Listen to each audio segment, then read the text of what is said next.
Hi, welcome to my YouTube. This is part 2 of installing a side mount. Now, the reason why I decided to go with a side mount instead of a handguard mount is because all my scopes will not work with a handguard mount. Handguard mount is only good with the red dots. And also the cost of $200 being tied up in one rifle as opposed to a $20 plate. And I could move these mounts around from my SKS to my VZ58 and my Type 81. Now also, when it comes to removing the mount, this only takes a quick flip of the lever, while a handgun mount would require me to unloosen 4 screws, and I have to use a tool to do that. So that's one reason why I decided to go with a side mount. Now, if you haven't bought your mount already, I have 3 different types here, and this is from Belarus. The rail is centered, the mount is centered. It's a front stop. There's a lug here that stops it from going forward, and it's the quick release, as I mentioned. This is also from Belarus. It's made out of steel like the first one. The rail is centered and is screwed in, but the mount is offset forward and it's a backstop. The back, it slides in and it stops at the back. It's also a quick release like the first. The first 2 is about $100. This one is a cheap one from eBay. It's about $20, and it's made out of aluminum, and it's a built-in rail, centered. It also has a side rail. It's the same height as this, and it's also forward offset, also backstop. However, it's not a quick release. You need to tighten these 3 screws, which is obviously a pain, but even worse, you have to carry 2 different type of Allen wrench. These 2 are the same size, and this is bigger. Now, I think the reason why they did that is that they want you to tighten them in a certain way, like tighten this one first and then tighten the outer ones next to hold 0. All 3 rails hold 0 without any issue. Now, before I begin showing you how to install this plate, you'll need to get a handle for the tap. I borrowed this from my son, and I went to Lowe's and I bought this for $8.50. It comes with a tap with a screw, appropriate screw. It's an 832 NC, and I got the appropriate screws. There's 4 of them, 3 of them on the table, and it's also an 832 3/4 of an inch, and you'll need a hex wrench 964, and I lopped off some of it because it has to go into a tight spot inside the receiver. Now, before you start drilling, you need to choose 3 different spots, and the way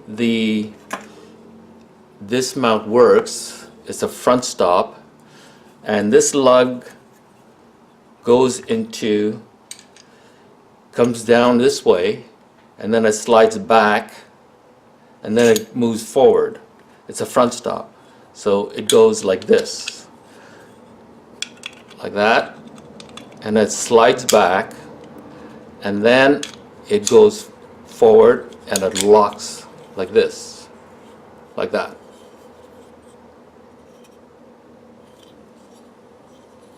And to remove it, release the lever and slide forward, and comes out. So To choose the 3 spots, you need to avoid about 3/4 of an inch in this area. So I chose 1 in the front and 2 in the rear. Next time I would have chose this, move this spot a little further back, like to here. Okay. Center punch those 3 before you drill, and then place them about 2 millimeters above, just below the top of the receiver. Use the top of the receiver as your guide and make sure eyeball it about 2 millimeters below it.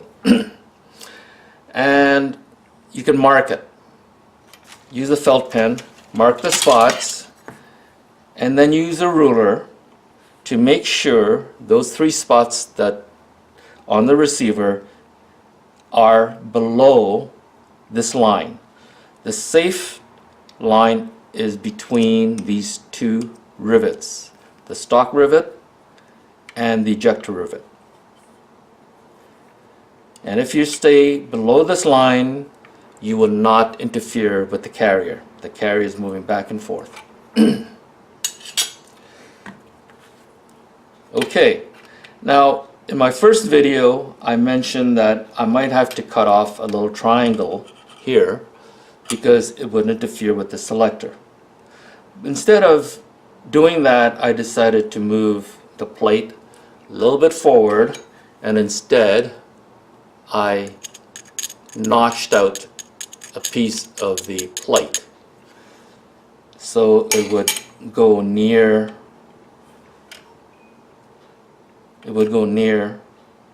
the rivet. Okay, now make sure your receiver is level. You could use a vise. If you're going to use a vise to hold the receiver, make sure you have something to protect the receiver. You have aluminum or a soft copper or plastic that would not mar the receiver or even bend this guide. It's important that you don't over tighten. Okay? Now, or you could have a friend help you hold the receiver steady. Now, once you have placed this plate about 2 millimeters from the top of the receiver, you need to clamp the plate down. Now, hopefully you have a clamp that has, soft pads on it. If you don't, you can also use a vise.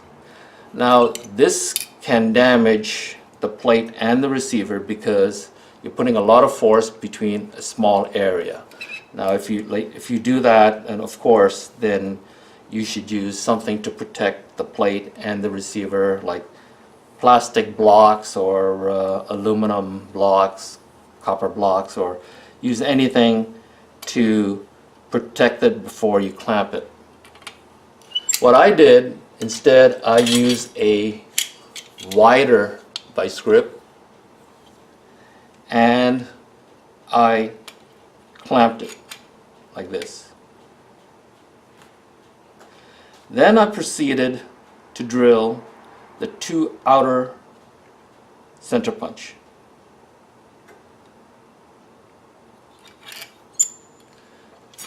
And I removed the plate and moved the vice grip, and I checked to see if it is level with the top of the receiver. Now, if it is, then what you should do is, next you should do is widen the existing hole, because the drill bit that came with it is just for the shank of the screw, not for the thread. So you need to widen that. And what I did, I used a 5/32 drill bit. The next one up is 11/64. 11/64 is too big, so I used a 5/32 and I reamed it out a little bit at a time till the screw freely comes through, like this, like that. Now, if it was level, then you would tap that, and tap that, widen the hole on each side, screw it into the plate, and then proceed with the middle one. At this point, the two screws are holding the plate down, so you don't need any vice grip. You don't need anything to hold it down. So you can proceed with the middle one and drill it right through. And then, of course, tap it and widen the hole. Now, if after you first drill the two hole, and if you find yourself that the plate has moved and you're not level, what you do is only tap one that is where you want it to be, where it is level. Just tap one of them and widen the hole, and let's say it's this hole and this is off, and you screw this in and level it again, clamp it down, then drill the middle hole. Tap it, screw it in, and use this third hole to basically drill a new hole, because the old hole is off. So if you don't have these two screws in and you try to drill a new hole on the off hole, it will wander, it would not work. So that's what I would do. If you're not level, then don't tap this hole, the third hole. Instead, drill a middle one. So that's what I would do. Now, what I also did is because my because my mount is a 1/4 inch too far to the right, I decided to install a spacer. This spacer is basically, actually, it's only $1.25. I think it's a bracket for a bed, I believe. I got it from Home Depot, and it's exactly about a 1/4 inch, and it's about the same height as the rail, no, as the plate. It was about a 1/4 inch longer, which I just cut off, and I wanted to move my plate a 1/4 inch to the left. Now, when I said install this plate 2 millimeters from the top, if you're not going to put a spacer in between, you would need to remove an additional 2 millimeters all the way at the top.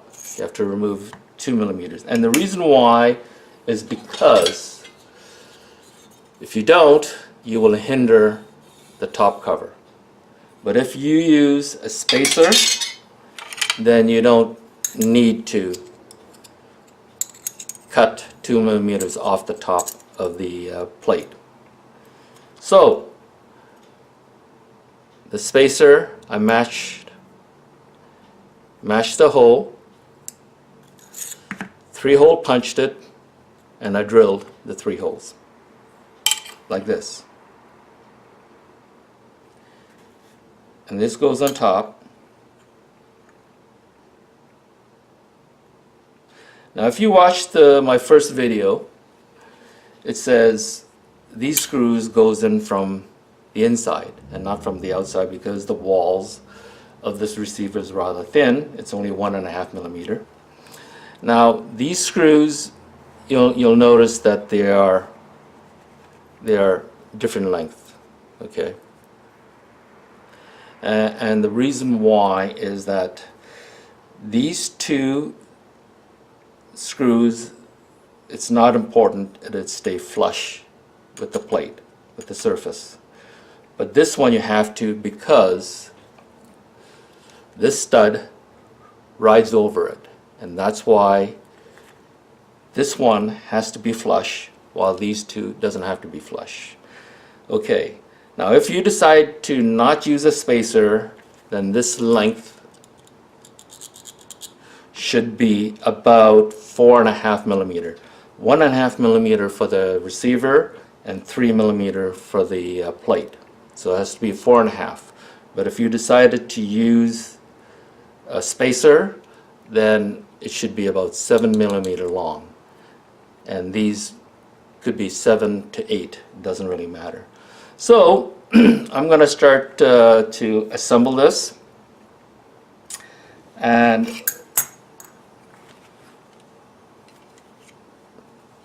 I'm going to put these screws in.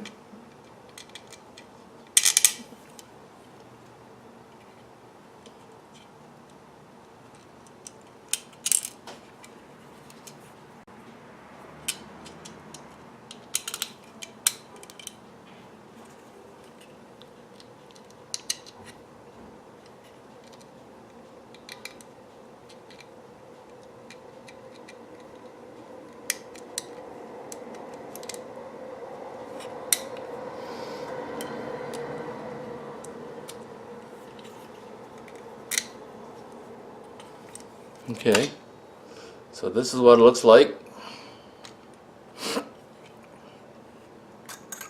The next thing I put is a spacer.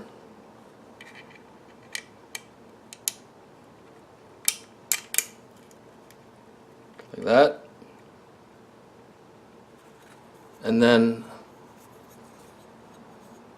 I put the plate in.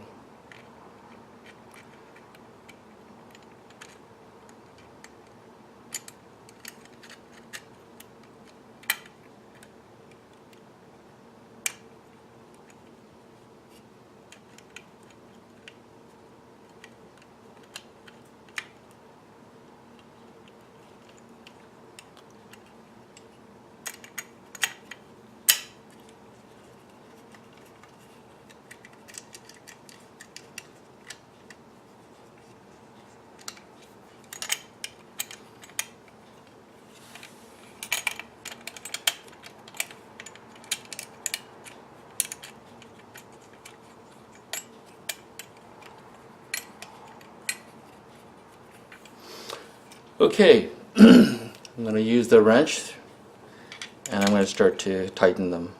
Now, tighten them like you would, like you're tightening your wheels in your car.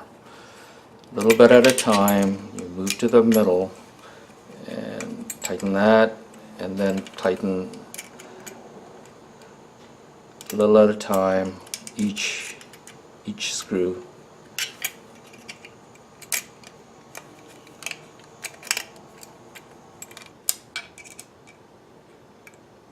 Okay, I feel some tension, and we're almost there.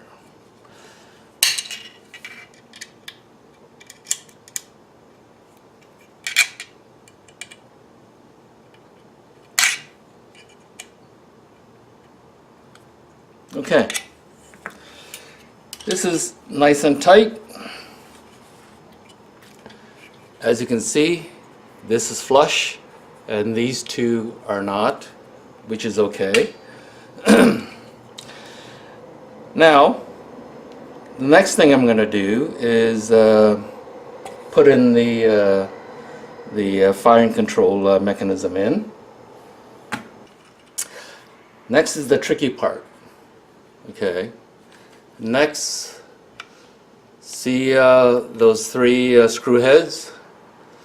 Now, this plate, the locking plate, the pin locking plate, has to go past those heads.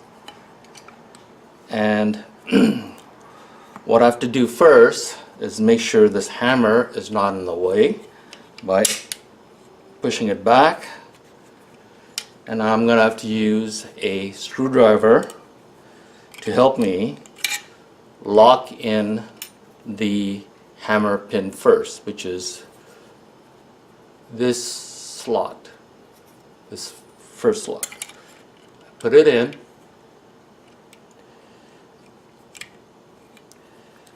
and I'm going to use the screwdriver to help me push it in.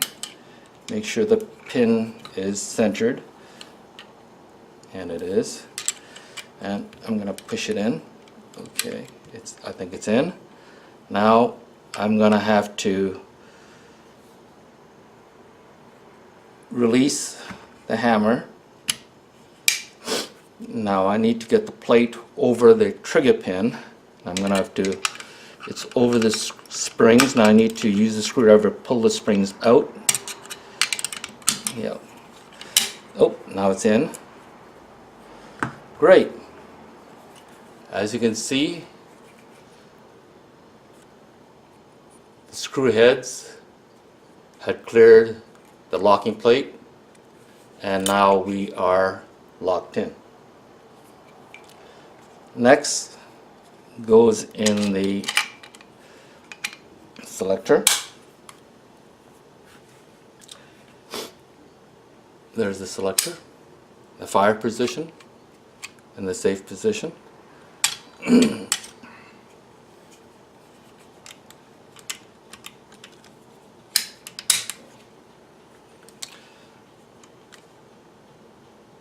Okay, now I'm going to show you how to also remove the plate, because I showed you how to put in the plate. Now I'm going to show you how to remove the plate.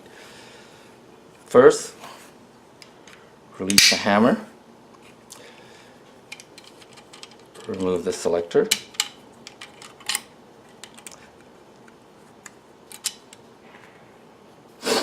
now you have to use the screwdriver, flathead, and wedge it in between the plate and the receiver, like this.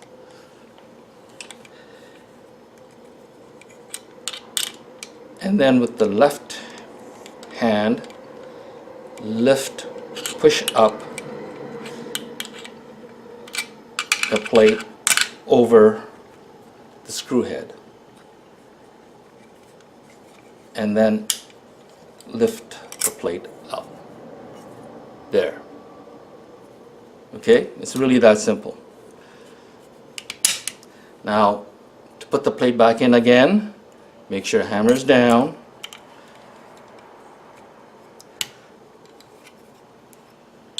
Using a screwdriver to help you push it in.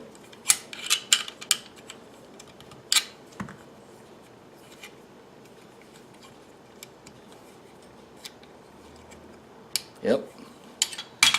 And also making sure that the spring is not caught in the plate.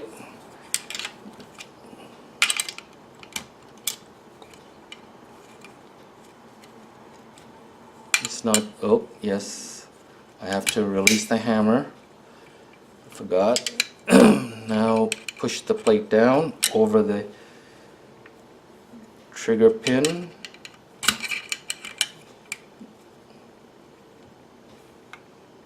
It's not going down.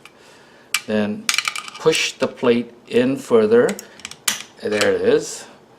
Always need to use the screwdriver to get it in position. Remember, the screw head is pushing it towards the center. You need to push the bottom part back in and put the selector in. Okay, now I'm going to reassemble the bolt, slide it forward, recoil spring,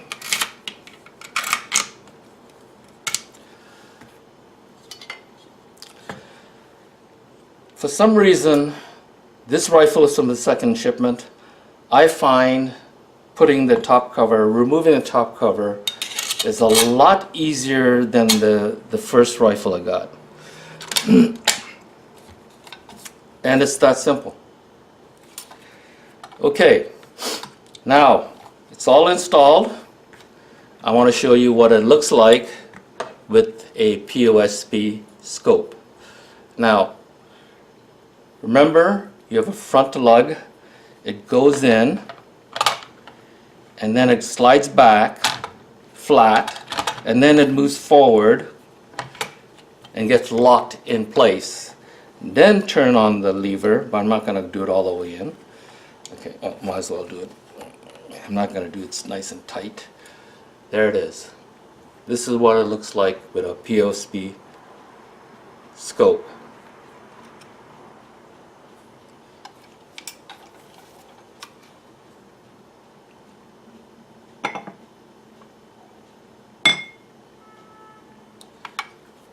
Solid, very solid, and it's the scope is slightly to the left, I would say about half an inch. To remove the scope, pull the lever back for cleaning, slide it out. It's that easy. Now I'm going to do it with my favorite mount. Same thing.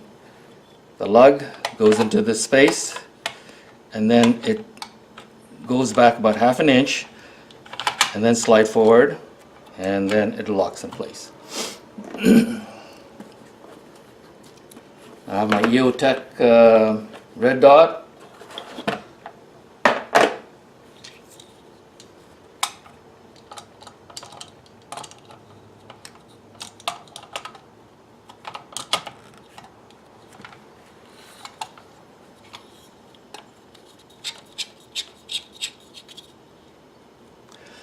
Okay, so that's what it looks like with my red dot.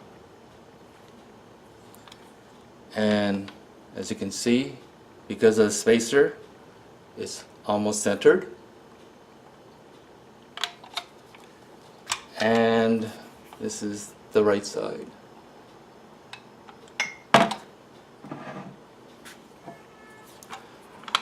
No issue of charging, and it's far back, so it's not going to be hit by a casing. And as you can see, the rail is almost centered with the top cover. So that is how you install a Zenit plate to your Type 81 rifle. Thank you very much for joining me, and please subscribe.